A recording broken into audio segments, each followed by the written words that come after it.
14 months ago, your brother died. 14 months ago, you asked for an investigation. Where are you today? I don't see that we're any further. A family waiting for answers, growing frustrated with state investigators. They actually, I think, are encouraging us to kind of cut a deal, saying things like, if the other party should offer you money, would that make you feel better? Recorded calls give an inside look at the investigation of those accused of stealing from a dead man. We've got to prove intent. You don't feel like you've gotten a fair shake from day one? Mm-mm. From the Marlboro County Sheriff's Office, correct, all the way to the top law enforcement agency in South Carolina? Correct. I don't think we have. I wanted to trust both agencies. Where else do you go? I don't know. More than a year after Hollis Slade's death and his family turning over hours of security camera videos to investigators, the case is still unsolved tonight. Until just a few weeks ago, the state law enforcement division hadn't even finished watching the videos. Now, 14 months after all this happened, we uncovered evidence the state's top law enforcement agency still had not interviewed key witnesses in this case, not until we started asking questions. Here's Chief Investigator Jody Barr with tonight's Final Disrespects Inside the Investigation special report. We continue to monitor his phone. The cameras are still active. From 700 miles away. So we check them and see what's going on there. I mean, we're leaving it as a protective device until we sell the house. Beth Bowling uses her brother's security cameras to keep watch over his empty Marlboro County home since his death 14 months ago. Bowling hasn't stopped working to find thousands of dollars in hunting equipment, tools, and hounds her brother owned. And 14 months later, the chances that you get anything at this point that belonged to Hollis Slade? Between nil and none, I think. If there is the possibility of something coming back, it's disappearing quickly. In January 2021, Hollis Slade called 911 complaining of stomach pains.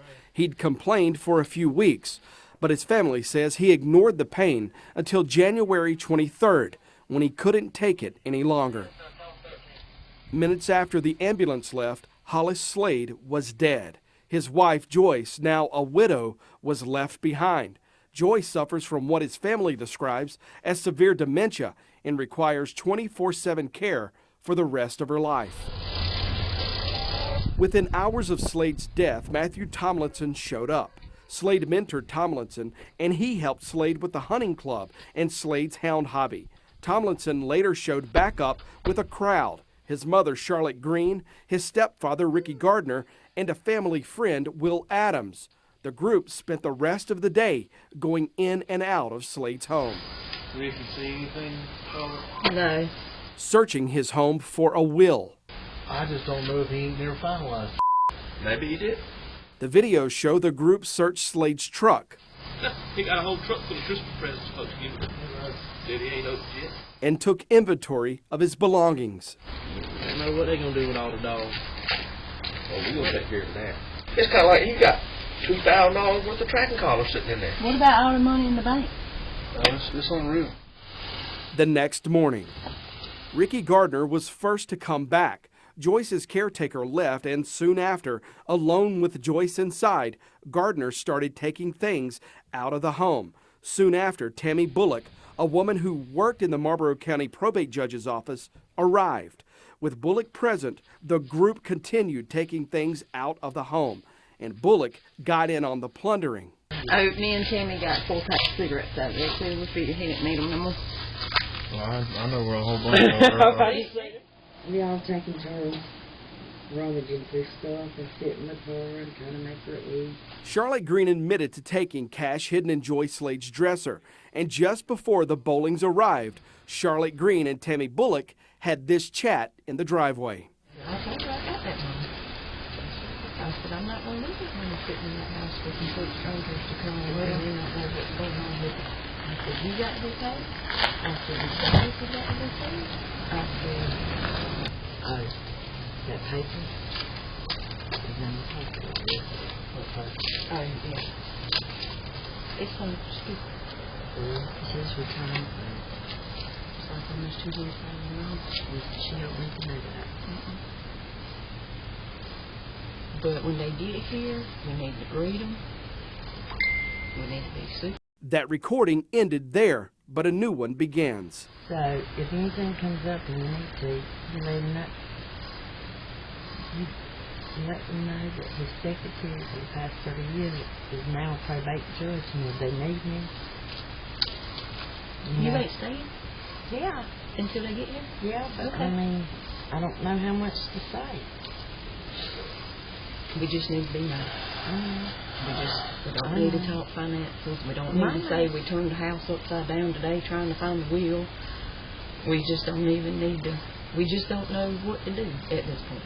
Bullock at the time worked in the Marlboro County Probate Judge's office and had been appointed. But her oath of office and her own Facebook page show she was not sworn in as the county's deputy probate judge until March 15th, 7 weeks after this meeting in Hollis Slade's driveway. Beth and Sarah Bowling went to the Marlboro County Sheriff's Office asking for a criminal investigation. Sheriff Charles Lemon promised the Bowlings he'd investigate, but the sheriff later confirmed to us his office never investigated anything. Instead, the sheriff's lead investigator sent the case and the videos to SLED last July, more than 5 months after the Bowlings reported this to the sheriff. 14 months ago, you asked for an investigation to be done. Not an investigation to charge someone, but an investigation to find out what? To find out the truth, to find out what happened to the things that left Hollis's house, why they left his house, if there were going to be any consequences, because I believe they were taken unlawfully. Beth and her daughter worked to find Slade's property themselves. They went through Slade's financial records looking for things he bought, things that are now missing. They even went to Slade's hunting clubs and were not allowed in. After SLED found out the Bowlings were digging around in Chesterfield County in January, SLED came calling. But I would like for you to let us know when your things that you're running with your investigation, because I don't want you doing things that could negatively impact ours. I know you're still frustrated and you feel like there's not things going on, but I promise you we're doing things. We just have to protect the integrity of our case. Bowling decided to start recording her calls with the South Carolina Law Enforcement Division. 2 calls at the end of January give an inside look at what's happened with the Hollis Slade estate investigation. I do want to say that I did not want to do this. All my life, I grew up with respect for law enforcement. So when this started looking wrong in Marlboro County, I was disappointed and disheartened about all of that. But then when it goes to SLED, I feel like they're just, basically I think they're just patting us on the hand and saying, what is it going to take for you to let go of this? You weren't proud of the fact that you had recorded those calls. You seemed bothered by that. Mm-hmm. You felt as though you were being deceptive. Yeah, and that's not me. I don't think I had another choice, but that's very uncomfortable for me. But something drove you to do that. I thought what I want to say not happening needed to be documented. I think it's also relevant that our experience in Marlboro County was the Sheriff Lemon, telling us one thing and then changing his mind. So Yes. Being able to have a record of what we were told seemed important. We were in a room with 5, 6 people and all heard the same thing, but he later said he didn't say it. And you felt this time with SLED, you were going to protect yourself from that. Mm-hmm. Coming up, state investigators question the accused without looking at the video evidence. SLED tells you in the call they had not watched the videos, but yet they conducted 4 formal interviews of the people accused. Yes, and talked to no witnesses. How many times have you talked to SLED? None. Never. Never. When our final disrespects inside the investigation continues after the break. This is the envelope that Hollis's phone was sent back to us. How long did it take this process to get it back? Months. Beth Bowling's source of frustration these days, the South Carolina Law Enforcement Division. SLED, she says, didn't seem to be in a hurry to investigate allegations a group of her brother's former coworkers and hunting buddies stole from his estate within hours of his death. SLED got these videos last July, but agents confirmed they didn't finish watching them until a few weeks ago. Bowling says SLED didn't ask for Hollis Slade's cell phone either until after our final disrespects investigation aired last October. It says Apple iPhone, and it's got a case number 33210100. Bowling sent SLED the phone in November, a phone the Bowlings believe might have held valuable information for SLED's investigation. Did SLED tell you what they got off of this phone? Everything they said. Bowling spoke with SLED Captain Glenn Wood twice in January. Wood oversees SLED's PD region office, and he also manages Lieutenant Tina Carter, the lead investigator handling the investigation. In that phone call, that first phone call with him, he said to me, Tina will be getting back with you regularly, probably not every day, but she'll be giving you updates on how this is going. Rarely have I gotten a communication from her. Bowling says she started to lose trust in SLED.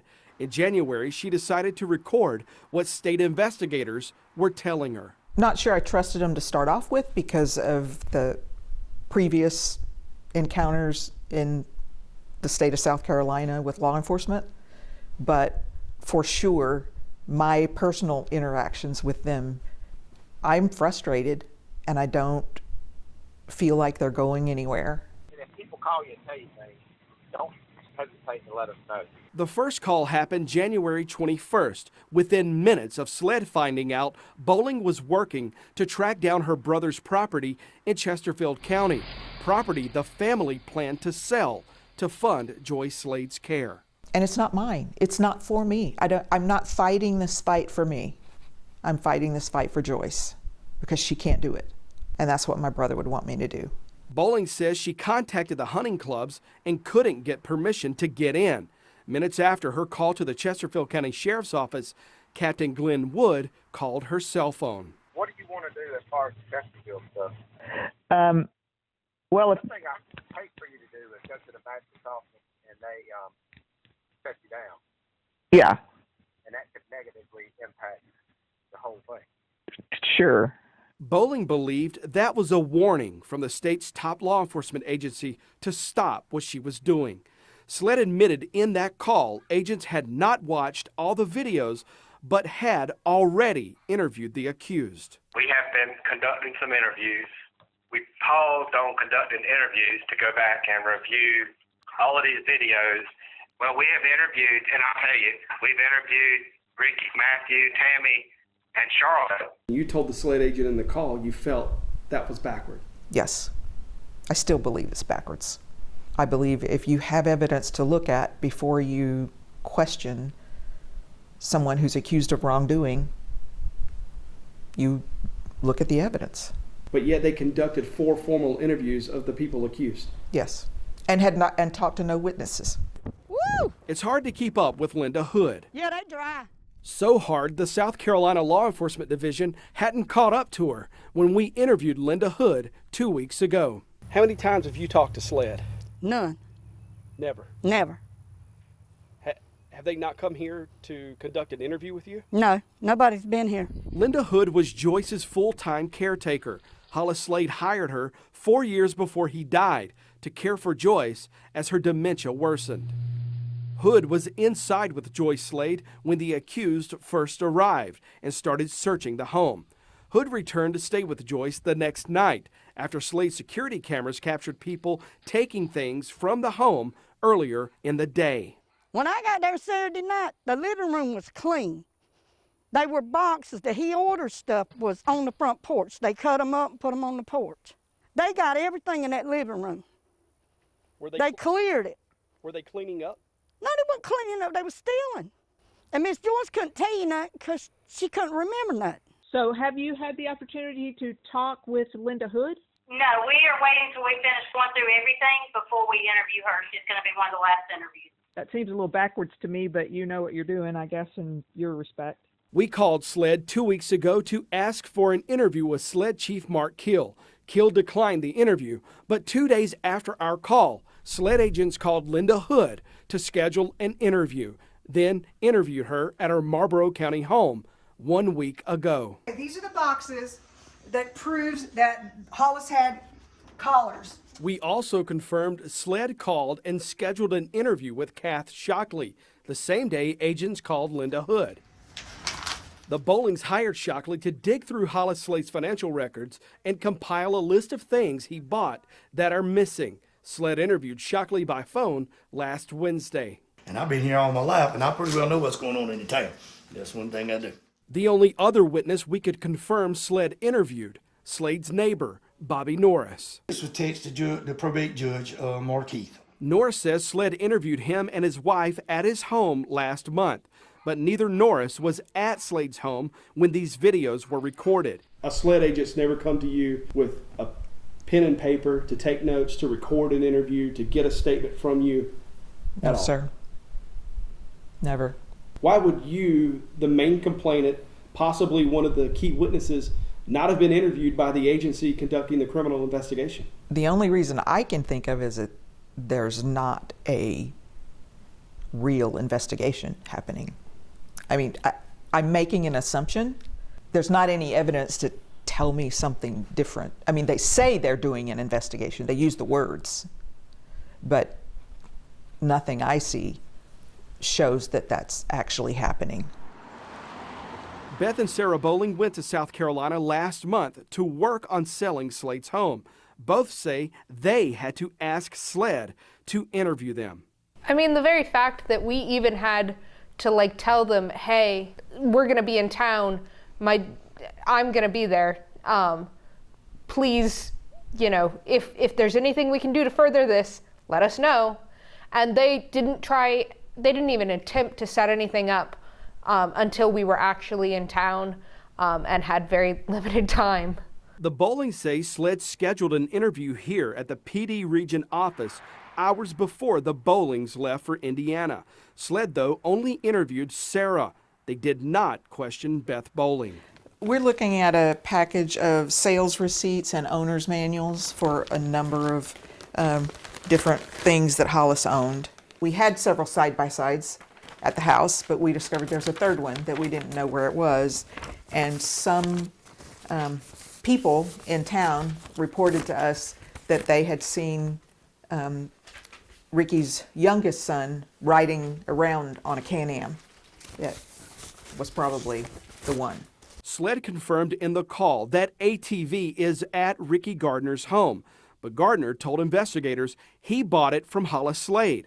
Slade, though, still had the title, and it shows Slade never signed it over to Ricky Gardner. That's one thing that he has produced a canceled check for. Okay. And it does say that's what it's for in the memo line? It does not say that. He said that he assumed that's what that's for because he doesn't know how many times he would have written him a check that big. Right. And it was around the time he would have purchased it. Interesting that he wouldn't ask for the title. In South Carolina, trailers and four-wheelers do not have to be titled. So it's common practice in South Carolina to buy and sell a trailer or a four-wheeler without a title. Okay. All right, now, so I don't know if that makes you feel any better, but there is a check for that. I mean, I think they're making assumptions and believing him. Maybe it's true, but just a check and he thinks it might have been for that is not, I don't know, to me doesn't seem like enough. Why would your brother not sign the title over to him? I can think of no reason that he wouldn't do that. It sounds like SLED is saying, well, title's not proof enough. Right. The call showed, despite the videos, SLED doubted its investigators could prove exactly what was taken, who took it, and whether anything was ever really stolen. This is a tough one. It's a he said, she said. I told you Friday, I wish Mr. Hollis was here so he could sort this stuff out for us, or at least point us in the right direction. Right. We've got to prove the intent that they stole it. I think that's going to be the easiest thing to do. And as a whole, and I'll be honest, the dogs and those dog collars, I don't know. It's because they were that group, and they're going to say it was a group effort. He just bought it, and they used it as collectively as the hunting club. Mm-hmm. Whether that's the truth or not, that's what they're going to say. I'm not saying that would stop a criminal charge, but it may stop a criminal conviction. What has SLED proposed to you to put this all to bed? It would be so nice if everybody could sit down at one table and say, let's let bygones be bygones, and here's the amount, and y'all agree on amount that Mr. Hollis was financially responsible for the dog club, and could call it a day. I don't know that could happen, but that was just a perfect world solution where everybody could be happy. He was suggesting that if we could talk about it and they could pay us for some of the things they took, the things they think they shouldn't have taken, that basically was the idea, then would I be okay with that? These are text messages, exchanges that Sarah and I made with Ricky, trying to get information and trying to work out what was going to happen with the dogs. Hey Ricky, I'm back in town and trying to help sort out the inventory of Hollis's estate so we can start selling stuff. I need all of the collars and GPS tracking systems for the dogs so we can photograph and get them evaluated. Were you ever able to get Ricky Gardner to give you an accounting to square this up? No. On March 1st, the lead investigator, after Sarah's interview, when we were just discussing things, asked the question, have you thought of just sitting down to the table with them and working something out? I know. I thought they were doing an investigation. You filed this complaint initially because you felt that your brother and his wife were victimized. Yes. To have a state law enforcement agency suggesting to you, the victim, to negotiate with the people you suspected of stealing from your brother, his wife, and that estate, under what conditions would that make sense? I can't think of any. Is the time for negotiating anything, has that time passed? Yes. We ask every person accused in these videos to interview with us. Neither Ricky Gardner, Charlotte Green, Matthew Tomlinson, Will Adams, nor former Deputy Probate Judge Tammy Bullock responded. I spoke with SLED Chief Mark Keel by phone last week. The chief says he stands behind his investigators' work and the way his agents decided to work this investigation. The SLED chief also told me he expects SLED's investigation into the Hollis Slade estate to finish in the next few weeks. From there, SLED will present its report to the Attorney General's office for a decision on whether charges will be brought in this case.